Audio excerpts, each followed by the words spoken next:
Bingo, he goes into a heroin coma, but his wife is there, so his wife gets into hospital and he's saved. Hendrix is alone. I don't know if he had a wife or anything like that. And he dies. So that kills him going to Africa. But it saves this guy. And then this guy writes Hendrix's biography. He controls everything of Hendrix. And there was the great Hendrix, and nobody knows about this. And yet it's known. Inside that world, it's known. So you get this, the red lead, this red mercury that you talked about just before, just coming up. I heard of it from other people. These Russians have discovered a way of this powder called red mercury, which if they produce it, it makes, and somebody said the fusion. Let me accept it. It makes small fusion bombs. It's capable of a simplified method, not using pressure and temperatures at the levels of the interior of the sun. Just easy stuff to make little canisters that will produce 5 of these little canisters this big, if placed in Brighton, will obliterate all Brighton. Or put it in London, it'll obliterate all London. Fusion bombs, working on a principle of fusion, which is quite a... So they discovered it, so the Russians have it, let's say. They're claiming to, and God only knows. And the guys who were involved in it, that was the first thing that I thought about. Those guys that have been involved with it. Freedom? Their life ain't worth a plug penny if they try to think of leaving the Russia now. Soviet Union being defunct. They would be destroyed. They would be killed. And the Americans, the CIA must be going gazanas to try and capture them. It's literally at that level of crazy game. You know, get one of them out and you have 100 billion. What is it? What is it worth to them? So you have people that are worth so much to other people. And when you're worth so much to other people, wow, what is your life worth? You ain't got any more freedom. You're finished. You're just a piece of meat to be used, to be extracted. That's a... yes, this is called success. I mean, it's those people that produce these novels or get a success are at certain level. They have to have a success the next year. So they get addicted to the level of success. After all, Hendrix's manager or the Russians could say, well, we had a good run with these guys, let them off. You know, well, we had a good run with this kid, you know, I got 10,000 quid out of him. You know, he's now 15 years old, let him off. Let him live. You know, I got 100,000, let him live, or 200,000, let him live. Why not let him live? But the truth about money and things like that is that it's unnatural. It has no internal physiological correcting device. With food, you could eat such an amount and then you have to stop, or you actually get quite sick, etc. And clothing, you could put on 1 pair of clothes and then 2 pair of clothes and then 3 pair of clothes. But if you put on 6 drapes, you'll eventually heat up to such a degree that you'll just vaporize, you know.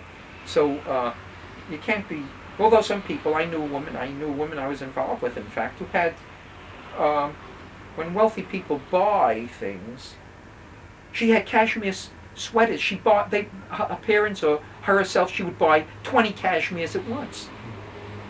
And shoes, she would have 50 pair of shoes, literally. She had a wardrobe that was as big as the room in which I live.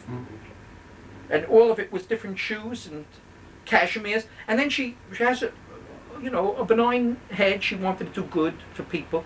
So all of a sudden she gets tired of her cashmeres because they never wear out. You wear one, and then you wear another, and then you wear another, and then you wear... Well, in 30 days or 40 days, you come around to your first pair. Well, you could have them clean, so it just never wears out. So what occurs is that she took them all together and she brought it down to one of these charity shops and just put them there. I remember that. That was quite something. I was thinking, God, why don't I grab a hold of a couple of these cashmeres for my friends, for other people? Uh, money, this money greed thing that has no self-limiting device. You just it's a trap you get into. The professor who has a run, he's been lecturing for 10 years. He's way up there. He's screwed every gal in the class for the last 5 years. That's why I went into being teacher. That's why I wanted to be a professor at university, and that's what I started to do. For a period of my life, lecturing in university, every class I had a woman that I screwed. Absolutely. It was obvious. It was necessary. It was desirable. I was the fountain cock of wisdom. And these were the little Tweety birds tweeting around my fountain cock. And maybe that's what you're doing now. I leave you. You could use it in any way, masturbation, what have you, or just mind thought, So there it was. But you have it, after a certain number of years, you have that. And then you say, ain't it enough? And these guys go in, and it's never enough. They got to have more and more and more and more. Bob Dylan had to have more and more and more and more. He didn't have enough. We down in the Vietnam War, and I was active then, anti-Vietnam War, and he refused to help us, Students for Democratic Society, to throw any money our way. No matter what he was singing, etc., etc., etc., he was not overtly and clearly against the Vietnam War. That was serious. Now maybe he was into higher philosophy. But as he was younger than I can't believe that he was so super bright, super, that I couldn't understand his higher. So maybe he was just protecting, he couldn't see himself doing this because they were telling him behind the scenes, you declare against this and you're fucking finished. And I'll give you an example of that type of finish. And then later on, we had to pass around. We passed around. Somebody Xeroxed a check that he received from CBS or NBC or one of those companies, and it was just partial payment, $50,000 or $150,000. It was a massive check, and I remember getting it and photocopying and giving it out, passing it out. We had to pass it out to people. And this he makes in one fucking day. Or or something like this. Was it was just a partial blup. How many hundreds of millions? How corrupt can he be? I mean, seriously corrupt. Seriously corrupt. No matter his music may be incorrupt, or maybe he's going through all sorts of phases. Isn't he marvelous? That's true. Maybe he is, but he's corrupt compared to what he could do. So I have to give a couple of examples. It's obvious. I have to give you a couple of examples. So here's a couple of examples. Here's an Einsteinian example. Einstein, I bet you don't know this one. I'm giving away something that I know. Einstein, when he was being invited to the United States, having done his special theory, I think he had already done his general theory or something like that, but he was well on it, and he was the great world super genius after Newton, unquestioned mathematical physics genius that has revised and, So they invite him to what? To this new gem center of the elite world of intellectual thought. I was there, in fact. I was a young guy, and I was there. I ate at the table that Einstein might have ate at. I saw the advantages that they had. These rolling fields, Princeton's Advanced Institute. And he was there. So they invited him there. He was going to be their gem of the gem. So they asked him, how much does he want? So he said, Einstein said, I want $5,000 a year. $5,000 in the 30s is a hell of a lot of money. People are making. He was there with his wife. I think it was a cousin of his. But he was alone. It was the two of them in a house in the fields. These rolling green fields around the center location, which is the Advanced Institute, where the library is and all your offices, etc. And he's got this private house out there, etc. And that's free, rent free, this free, that free, probably 100 different things. And he figured it $5,000.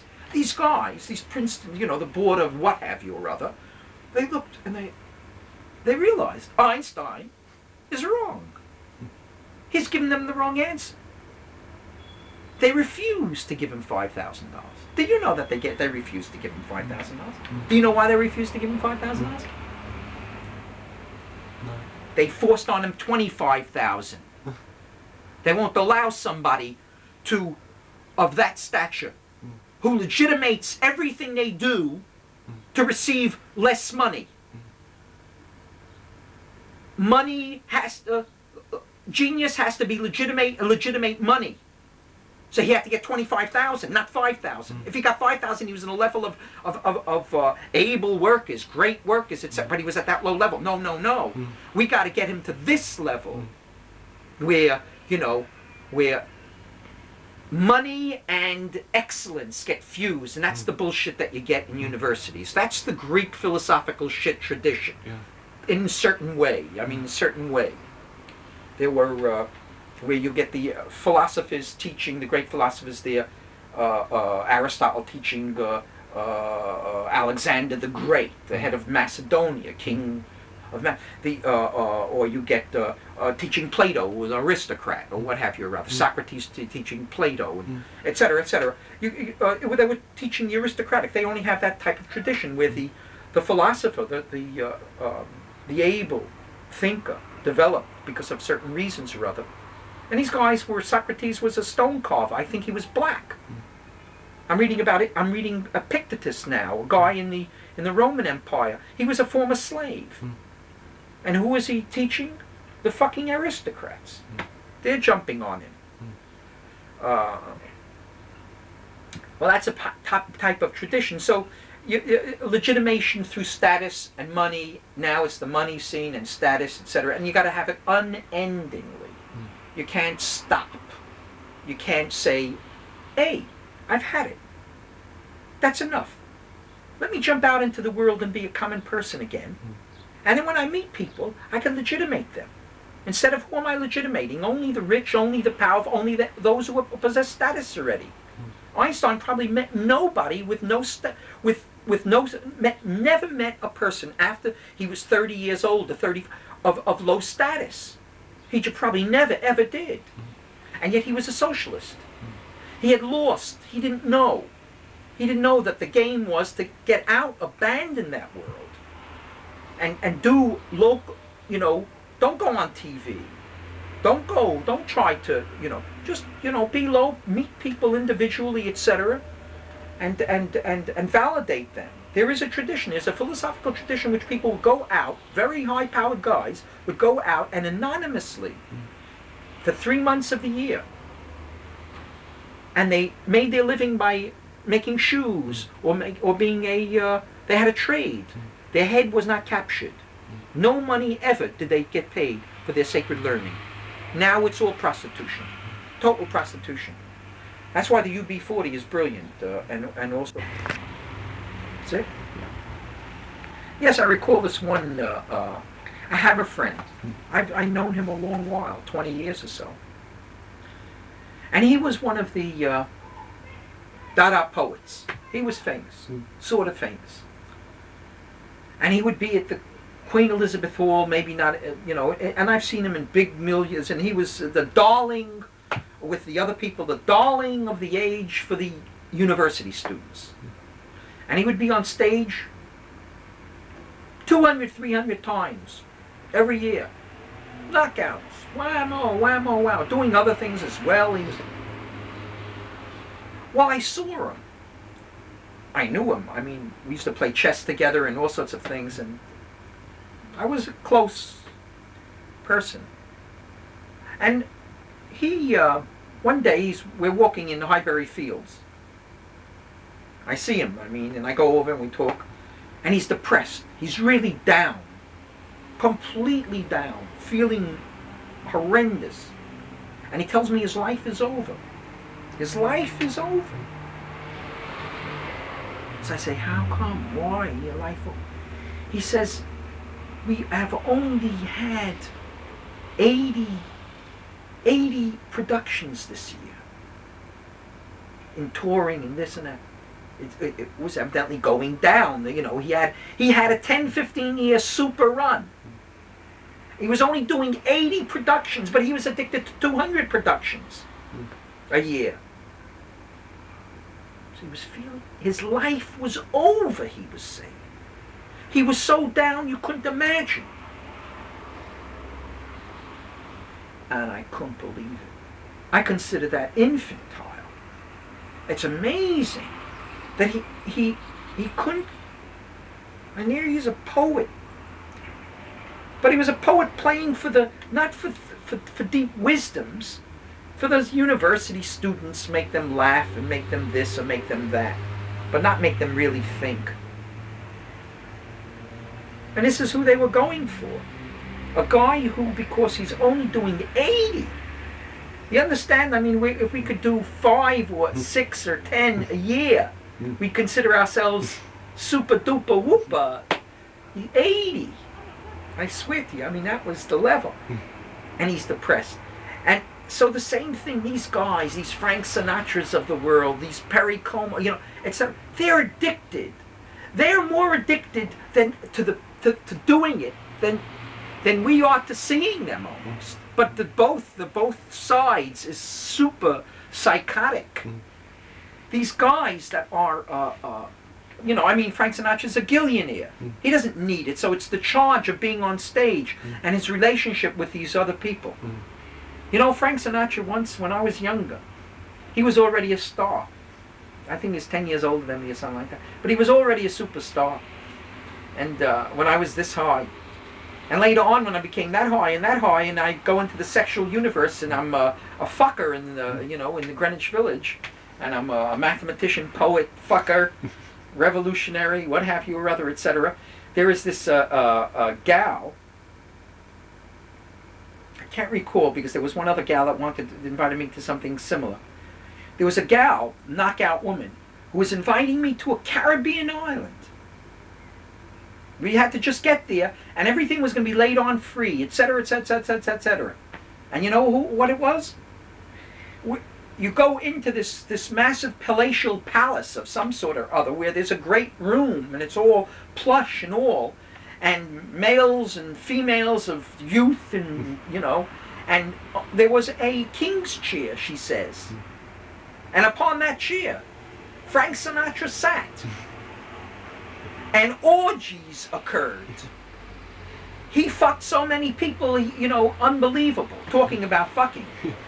So I mean, like, what is he doing now? I mean, like he could have only 1 out of 3 women at age 80 now, or 60 or 70. 1 out of 3 will say yes to him, whereas before 4 out of 3 said yes to him. So here he is, you know, I mean, he must feel immensely deprived. But he has other kicks because, you know, we know that he's into mafioso. He takes himself as that. And that's his style and that's his life. Yeah, good enough. So, yeah, screwing. Talking about screwing, I mean, you get this guy, I have clipped it, there is a basketball player, a professional basketball player. I forgot his name, in the American basketball. Superstar. He scores more than anybody else forever, what have you. He's only 7 feet 3 or 7 feet 4. Right? His name is on the tip of my tongue, I can't remember. He claims that he screwed 20,000 women in his lifetime. And this is crazy because basketball professional is high athletes' requirements. And, you know, I mean, how much energy do you possess? This guy had so much energy, he was able to fuck and play professional level basketball for 10, 15 years and still knock off every one of those years 2,000 women. That's like 400 days in a year. Well, you figure that's 50 women in a 400 days, 4,000. But he's got to do. Oh no! So 5 women a day he's knocking off. 5 women a day. Maybe he's having 2 orgasms with 1 woman, but maybe not. Maybe he's being philosophic and he's saying I got to keep it. You know. So he's 2,000. You know, 20,000 women in 10 years. This is average. My best, was not anything near it, which reminds me, I mean, I used to screw. I thought I was strong, and I used to screw 3 times a day. And I had to have my 3 orgasms a day, and I had, we blah blah, and I'm a screw, I'm a fucker, man. And then the Puerto Rican community comes into New York City. That was it. They're coming from a country, where they're out in the rural districts, etc. They come back into New York. Now, I'm a professional, or semi-getting to be a professional, etc. And I'm in with psychotherapists, therapists, analysts, what have you or other, and I'm talking with them, and they're talking, and they're saying, they're doing the Rorschach of these Puerto Ricans. The Rorschach of the Puerto Ricans, every one of them is giving psychotic reactions. It's just unbelievable that what we would. So they're saying, well, it's culturally different. They're not psychotic, etc. But the one thing that was really blowing their heads was that Puerto Ricans, these people, the 12 or 13-year-old is super mature. I know that. I saw them. They're absolutely exciting, sensual beings. By the time they're 21 and 22, a woman, she's old, had it, etc. You made love. Malleable curvature invents space. Malleable curvature invents space. Malleable curvature invents space. Here's a voice coming from someone you can't see, something you can't see. A voice, the audible, attached, glued to the inaudible, to the invisible. Mantra, man, to think, tra, tool, a thought tool. So, somehow, I'm going to be following a tail as a thought tool. A tail attached to two work animals that slaved every day, 18 hours a day, for a human master.